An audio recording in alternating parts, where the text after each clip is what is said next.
Uterus की lining की तरफ ब्लड फ्लो कैसा है और एग्जैक्टली कब आपको रिलेशन रखना है। ग्रो तो कर रहा था बट बहुत अच्छी स्पीड से नहीं ग्रो कर रहा था, इमेच्योर था।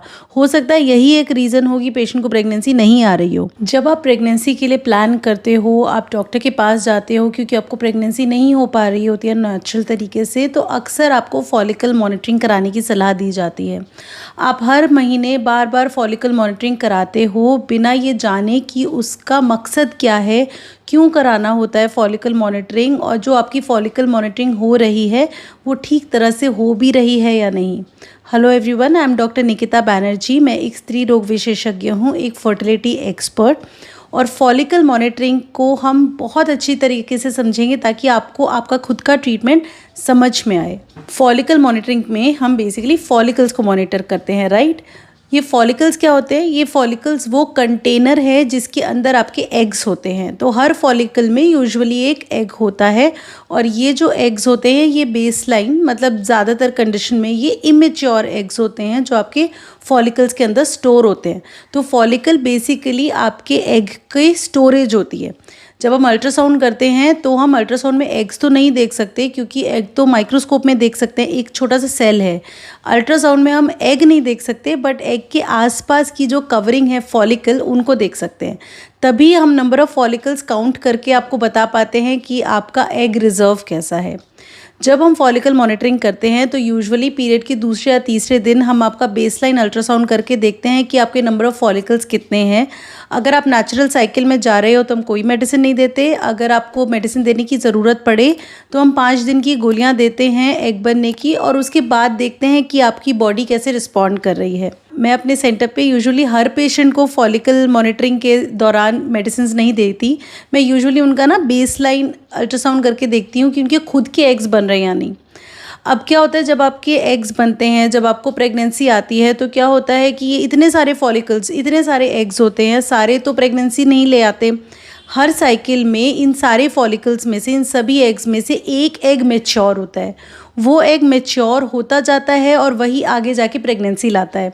ये जो एग होता है वो मैच्योरेशन के टाइम पे ना बड़ा होता जाता है। तो क्योंकि हम एग नहीं देख सकते, हम अल्ट्रासाउंड पे उसके अराउंड फॉलिकल देखते हैं, जो कि एग की मैच्योरेशन के साथ साथ वो फॉलिकल भी बढ़ता जाता है।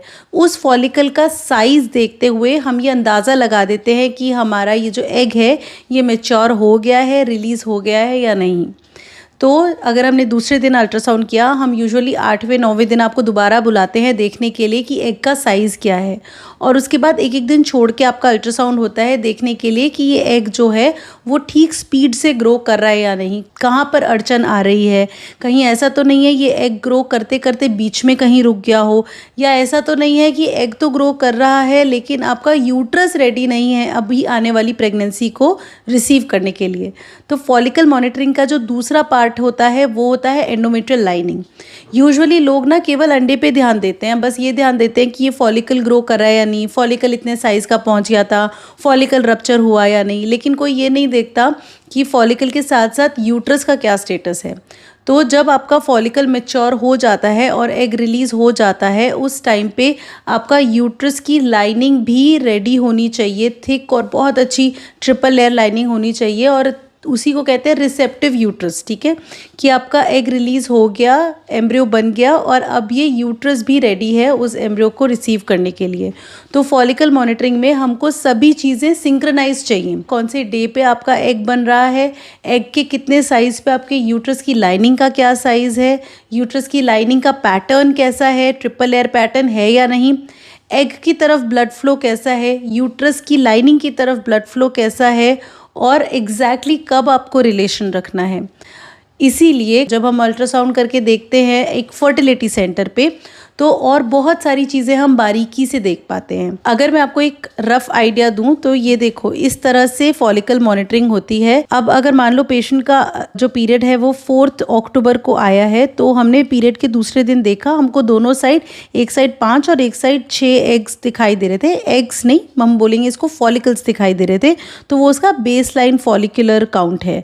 इसके बाद पेशेंट में हम लोग ने एग बनने की मेडिसिन दी। बिना एग बनने की मेडिसिन दिए भी ट्राई कर सकते हैं अगर आप शुरुआती टाइम पे ट्राई कर रहे हो, ज़्यादा टाइम नहीं हुआ है आपको ट्राई करते हुए। तो अब 5 दिन के बाद जब हमने बुलाया 8वें दिन पे, हमको एक साइड पे एग एक थोड़ा सा मैच्योर होता हुआ दिखाई दिया। हमने सोचा कि बॉडी को खुद से एग बनाने देते हैं, एक बार दोबारा बुला लेते हैं 1 दिन के बाद। जब हमने देखा पीरियड के 10th डे पे, तो ये जो एग है ये केवल 12 mm तक पहुंचा था। मतलब ये ग्रो तो कर रहा था बट बहुत अच्छी स्पीड से नहीं ग्रो कर रहा था, इमेच्योर था। हो सकता है यही एक रीज़न हो कि पेशेंट को प्रेगनेंसी नहीं आ रही हो। तो इसमें हमने एक इंजेक्शन की मदद ली, हमने एक छोटा सा इंजेक्शन दे दिया और फिर पेशेंट को 1 दिन के बाद दोबारा बुलाया। तब हमने देखा 12th डे पर इंजेक्शन का बहुत अच्छा रिस्पांस था, पेशेंट का एग भी बहुत अच्छा बना, पेशेंट की लाइनिंग भी इम्प्रूव कर रही थी, जैसे कि आप देख सकते हो 4.5 से 6 mm तक पहुंच गई थी। यूट्रस की तरफ भी जो ब्लड फ्लो है वो भी अच्छा था। इसको हमने इसी तरह से प्रोग्रेस किया। हमने 1 दिन के बाद दोबारा बुलाया तो 20 mm का एग बना था, जो कि एक बहुत अच्छा साइज़ है। और इस टाइम पे यूट्रस की लाइनिंग भी 9 mm की थी, 3 लेयर्स दिख रही थी, ट्रिपल लेयर यूट्राइन लाइनिंग थी। इस टाइम पे हमने डिसाइड किया कि देखो डे 14 ऑलरेडी हो चुका है, अभी तक ओव्यूलेशन नहीं हुई है, तो हमने ओव्यूलेशन होने के लिए एक ट्रिगर दे दिया। 1 दिन के बाद जब हमने दोबारा बुलाया पीरियड के 16th डे पर, तब हमको दिखा कि ओव्यूलेशन हो चुकी है, मतलब एग फॉलिकल के अंदर से रिलीज़ हो गया। और उस टाइम पर हमने पेशेंट को रिलेशन रखने के लिए शुरुआत में ही बोल दिया था, ट्रिगर के टाइम पे। और ऐसे इस तरह से हमारी ये फॉलिकल मॉनिटरिंग कंप्लीट हुई। तो जैसा कि आप देख सकते हो इस साइकिल में, अगर मान लो हम बीच में पीरियड के 10th 12th डे पर अल्ट्रासाउंड करके नहीं देखते तो हमें पता ही नहीं होता कि ये एग जो है ये ग्रो करते हुए बीच में रुक जाता है, ये इतने अच्छे से नहीं ग्रो कर पाता। हो सकता है यही पेशेंट के साथ हमेशा दिक्कत रहती हो, क्योंकि इनका जो एग है ये थोड़ा सा लेट बना। हमने ट्रिगर इंजेक्शन देके इनको बोला रिलेशन रखने को, तो इनकी जो फर्टाइल विंडो है वो भी हमें एग्जैक्टली पता चली कि ये एग्जैक्ट 3 दिन आपको रिलेशन रखना है। अब कभी कभार 1-2 चीज़ें हमको एक्स्ट्रा पता चलती हैं, जैसे कि आपका एग हो सकता है बन तो रहा हो, फॉलिकल बन रहा है 20 mm वगैरह सब कुछ, लेकिन आपका एग रिलीज नहीं हो रहा, उसको कहते हैं ट्रैप्ड एग सिंड्रोम, ल्यूटिनाइज्ड अनरप्चर्ड फॉलिकल। ऐसे केस में आपको पीरियड्स तो आते रहेंगे रेगुलर, आपकी साइकिल्स भी रेगुलर रहेंगी, लेकिन प्रेगनेंसी नहीं आएगी, क्योंकि वो जो एग है वो आपके फॉलिकल में से रिलीज ही नहीं हुआ। ठीक है, कभी कभार आपने देखा होगा कि आपका एग खुद से रप्चर नहीं होता, इंजेक्शन देते हैं तब होता है, या फिर इंजेक्शन देने के बाद भी नहीं होता। इस केस के बारे में अगर आप डेप्थ में जानना चाहते हो तो आप कमेंट सेक्शन में लिख सकते हो कि ट्रैप्ड एग सिंड्रोम क्या होता है, उस पर एक वीडियो बना दें, क्योंकि इसके लिए एक सेपरेट वीडियो होनी चाहिए। ये सारी दिक्कत परेशानी आपको फॉलिकल मॉनिटरिंग में पता चलती है। दूसरी चीज़ है, फॉलिकल मॉनिटरिंग के अंदर हम लोग को ये भी पता चलता है कि कहीं यूट्रस के आसपास पानी तो नहीं भरा हुआ, कहीं ट्यूब के अंदर पानी तो नहीं भरा हुआ, वो भी दिख जाता है। इसके अलावा अगर मान लो किसी की एक ट्यूब ब्लॉक्ड है, दूसरी खुली है, तो हमको फॉलिकल मॉनिटरिंग के ज़रिए ये पता चलता है कि जिस साइड खुली हुई ट्यूब है क्या उसी साइड एग बन रहा है या नहीं। और अगर नहीं बन रहा है तो हम मेडिसिन और इंजेक्शन के ज़रिए दोनों साइड के एग बना सकते हैं, ताकि प्रेगनेंसी का चांसेस बढ़ जाएँ। फॉलिकल मॉनिटरिंग की ज़रूरत IUI में भी पड़ती है, क्योंकि IUI के अंदर हमको एग्जैक्ट टाइम चाहिए होता है रप्चर का, एग्जैक्ट टाइम ऑफ ओव्यूलेशन पर ही IUI होता है, जो कि हम फॉलिकल मॉनिटरिंग के ज़रिए ही पता कर सकते हैं। अब हर बार फॉलिकल मॉनिटरिंग आप बार बार कराते हो, आप सोचते हो एक बार तो फॉलिकल मॉनिटरिंग हो गई, हम दोबारा क्यों कराएं। तो देखो, फॉलिकल मॉनिटरिंग ना कोई टेस्ट नहीं है, वो एक ट्रीटमेंट का पार्ट है।